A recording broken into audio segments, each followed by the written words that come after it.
We are out here repairing the East Breakwater.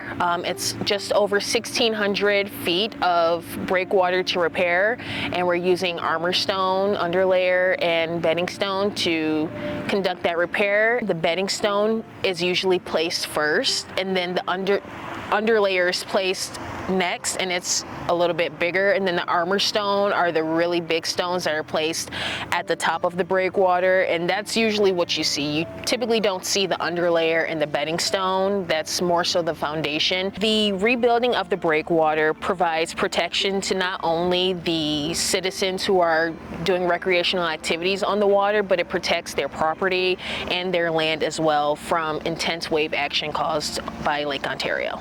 This summer, the contractor's work hasn't really impacted recreational boaters because primarily they stay just along the eastern pier, which is connected to the East Breakwater. We're about a month and a half in from the start of construction, and the contractor's about 25% of the way done.